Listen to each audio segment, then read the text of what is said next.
Chapter 4. Chewing the same piece of gum for 54 consecutive days. I started chewing Cheap Top's baseball card bubble gum during the first grade recesses, and within a year I had taught myself how to blow bubbles the size of miniature French poodles. I plucked the gum from my mouth, squished it together with my fingers until it was flat, put it up against the roof of my mouth, and blew hard until my face turned bright red, and a teeny tiny bubble appeared. It's like magic. Abracadabra. After the free period, I spent the next 2 hours pulling pink gum residue off my chin, lips, nose, and eyebrows. 7-year-old boys' fingers are filthier and more disgusting than abandoned nuclear reactors in Chernobyl. So after attempting my 5th bubble of the day, the bacteria in my mouth required an isolation room in the hospital ICU. I disliked throwing away chewing gum because broken-in gum is softer and easier to manipulate, so I saved my stale wad every night, sticking it to the top of my wooden dresser in my bedroom next to the bunk bed I shared with Mark. I added a fresh piece to the unholy mix each morning after breakfast. Old gum becomes an extremely effective adhesive after several days, sticky enough to prevent the Apollo 11 rocket from liftoff. So I had to be careful not to let the gooey lump contaminate my skin, my hair, or my sister's secret diary hidden in her black church shoes. After a month, the gum tasted like a pine cone dunked in diesel gas, but I didn't care. I was convinced that I was breaking a world record, so I continued to save it each night.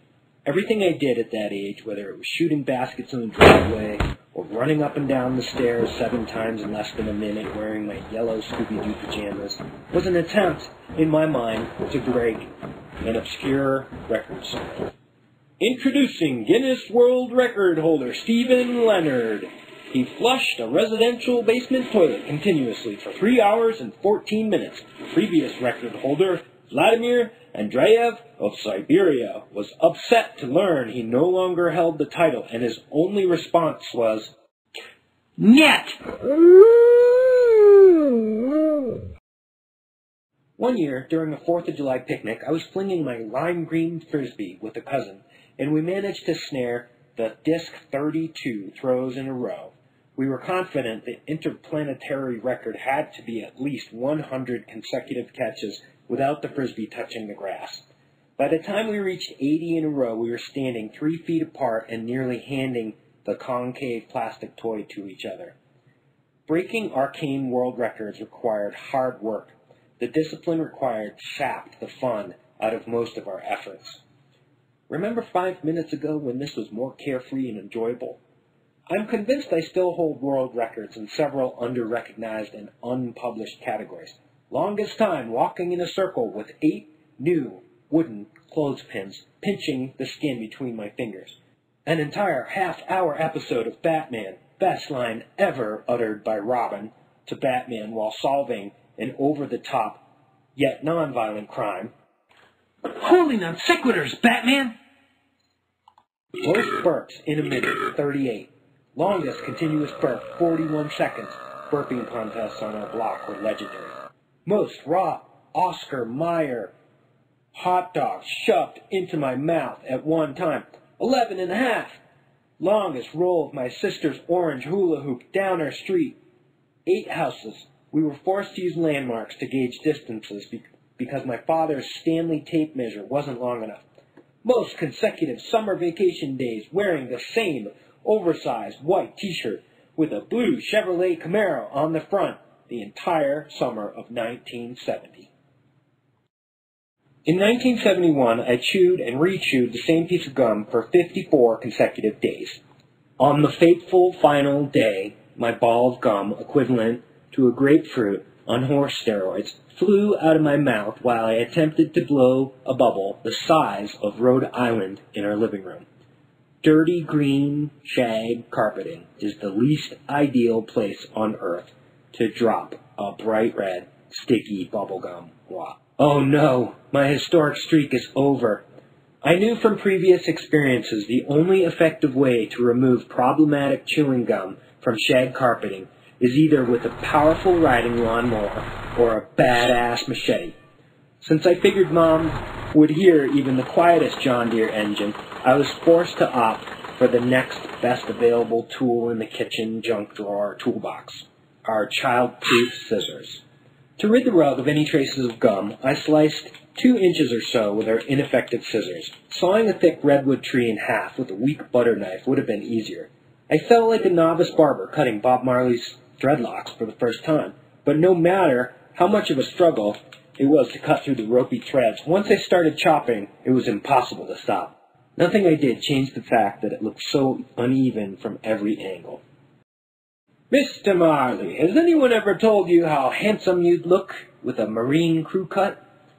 After several minutes, the lack of carpeting in a 6-square-inch area seemed as out of place as baby seals doing shots of Seagram 7 at an Alice Cooper concert. I tried combing longer shag strands over the shaved area, but it looked like as transparent as a self-conscious bald man's silly comb-over. If I squint and close one eye, this doesn't look too horrendous. I rearranged the living room furniture to conceal the dreadful haircut I'd given our rug, but my mother immediately saw through my deceitful ruse. The ploy lasted almost 18 seconds, or until she walked through the living room. It was difficult to hoodwink Mom, with self-inflicted guilt radiating from every pore in my body. "Who moved the couch?" How does she already know that? Since I was sitting on it, trying my best to act nonchalant, I responded, "I like the change. It opens up the room." "Steve, why is the couch so far away from the wall?" Stay calm. Time for a backup excuse. "Change is good." Routine was sinking faster than the popularity of Vietnam War, so I cleverly switched my strategy. "I don't know." When in doubt, I resorted to the timeless and classic ignorance is bliss tactic. "Stephen Ray." "What happened?" "She's on to me." "What?" My next to last line of defense was pretending to be deaf. My only options left were to feign a heart attack, seek asylum in the Witness Protection Agency, and not return home until the statute of limitations had expired. "Get off the couch now. I want to see what you're hiding." I'm so busted. I got up, but made sure I stood 2 arms' lengths from my mother. She slid her cigarette into the corner of her mouth and moved the couch back. She gasped when she saw the damage I'd inflicted on her innocent carpeting. "How the hell did this happen?" Uh-oh, time to get creative. I told her my cockamamie version of the truth, which included a couple of distorted and inaccurate white lies, and flinched when I was done telling my doozy of an excuse. Hindsight hint: the longer and more colorful the lie you tell, the less believable it is. For example, "I was misinformed and made a mistake. Can you help me?" Sounds exponentially more heartfelt and sincere than, "The purple flying saucer shaped like Loch Ness Monster tricked me before I wrote you a glowing note with my lucky fountain pen dipped in azure ink describing my eternal love for you." I noticed a slight grin appear on her face as she attempted to yell at me. I think my weak and pathetic travesty of an excuse amused her. "You better not let your father see this. Help me move this over." Hallelujah. I might not get grounded. I was flabbergasted by her non-judgmental response and leaped at the rare opportunity to accept a partner in crime for my careless misdeed. We shoved the couch over and covered the bare spot with a fake plant nobody ever confused with a real one.